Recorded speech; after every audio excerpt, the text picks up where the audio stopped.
Are back here with us in studio. Tim Miller is co-founder of the super PAC America Rising, former communications director of Jeb Bush's presidential campaign, and an avowed anti-Trumper, one of America's leading anti-Trumpers, I feel comfortable saying.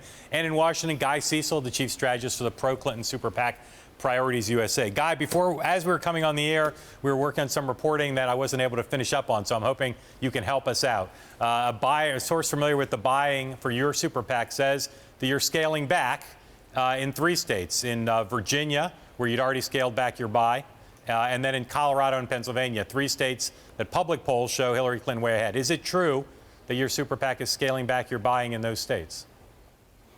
We are, and as you know, we're constantly making assessments about how to make sure we're spending our money efficiently and effectively. It's why we expanded our campaign into North Carolina. We're looking at other states as well. But as of right now, we are significantly reducing our spending in those 3 states. And you're reducing, just to be clear, because you think her lead there is big enough that you don't need to be on the air there.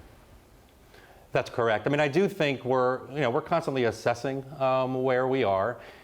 We take this sort of on a week-by-week basis. We're not taking anything for granted. We know that Virginia and Colorado and Pennsylvania have been relatively close elections over the course of the last 2 or 3 cycles.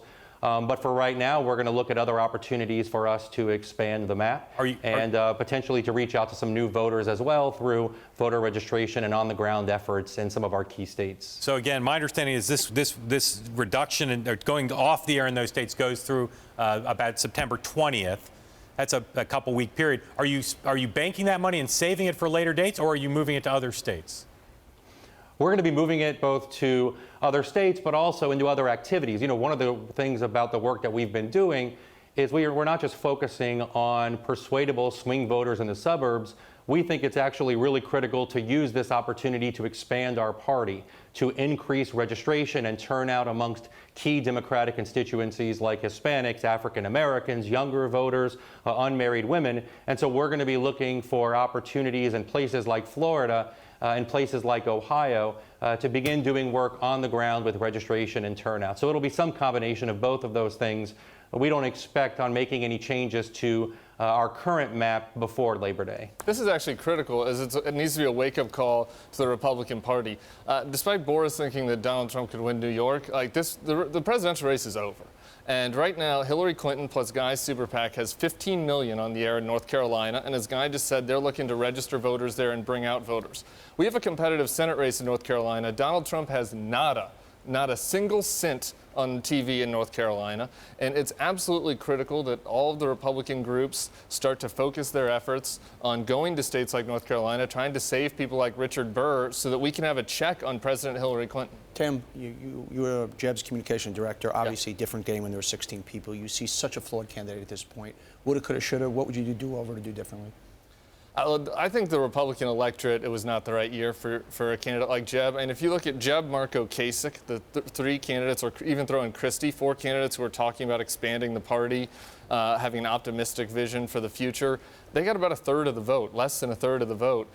So, you know, it's not like, boy, had we had one zinger right in a debate, it would have been different. Sure, there are things we would have done differently, but the party was not in a place for it this year. I do think if Ted Cruz was the nominee, and that's why as soon as Jeb dropped out, I immediately started working for an anti-Trump PAC, Ted Cruz would at least be in a competitive race with Guy and with Hillary Clinton right now. We wouldn't be in this place. They'd still have to at least have ads up in Colorado and Virginia, but unfortunately that's not the case. And right now we need to stave off a landslide. Guy, Tim says the race is over, the presidential race is over. Do you agree with that? No. I mean, it is still August. We have You're not on the air in Virginia. 85 days. You agree with that. You can just say it. You're not on the air in Virginia. Like, the race is over if you're not on the air in Virginia. Come on. Yeah, no, actually, I don't think that's true. I do think we have to stay focused in places like Florida and Ohio, places like New Hampshire, not only because we have the presidential race there, which is going to be determinative of whether we win or lose the presidency, but also because of critical Senate states around the country. It's important not only that Hillary Clinton is inaugurated, but that she has a Senate that she can work with, that has the same values, that shares the same values as we Democrats, independents, and fair-minded Republicans. So I don't think it's over. I think we're going to stay very focused on the prize all the way through the end of the election. Guy, could you imagine a scenario where if Republicans start diverting money away from the top of the ticket, that you all might start spending money on Senate races? I think we're constantly looking at all of the options out there. I don't think it's something we would rule out, but right now, our focus is on making sure Hillary Clinton not only wins, but wins in as many places and among as many people as possible. We think that will not only benefit Hillary, but it will benefit Democrats up and down the ticket. Guy, there are a lot of Bernie supporters. Obviously, she's got the majority now, but starting to get very squeamish as she starts to edge a little bit towards the center. There was an article comparing her to Mitt Romney, kind of one and the same. Are you concerned that any of those people could be in play if she moves too much further to the center?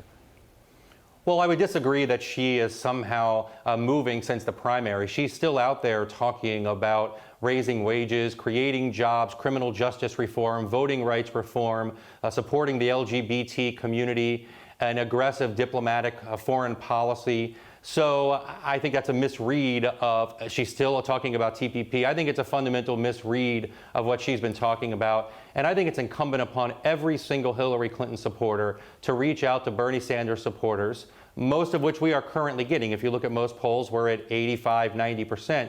But we want to make sure we extend open arms to every Bernie supporter and let them know that the things that we care about together are only going to be achieved not with a vote for Donald Trump or Jill Stein, not by sitting out this election, by supporting Hillary Clinton in November, and that's something we intend to be focused on. You've worked with the Republican National Committee. We talked earlier about this prospect of shifting resources away from the top of the ticket.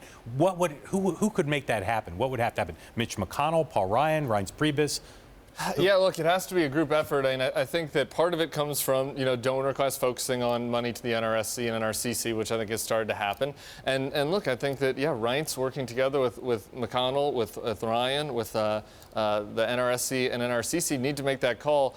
You can do it in not a big poking your finger in Trump's eye sort of way, at least to start. And that's talking about let's shift to turnout resources in states like Ohio, North Carolina, that are already competitive states. Focus more about that, because I think that there's a legitimate concern about Republicans, particularly suburban Republicans, just not showing up to vote in presidential states that also have Senate race, Colorado, for example. You and Jeb Bush, who you worked for, were warned a broad array of traits of Trump's that you thought would be a problem winning a general election. In what ways, if any, has he been worse as a general election candidate than you thought he would be? He's been exactly the general election candidate that I thought he would be. We said all last year, I think before Christmas last year, we put out a web video from Jeb's campaign that said nominating Donald Trump would mean Hillary Clinton's inauguration. We had a big fake Hillary inauguration video.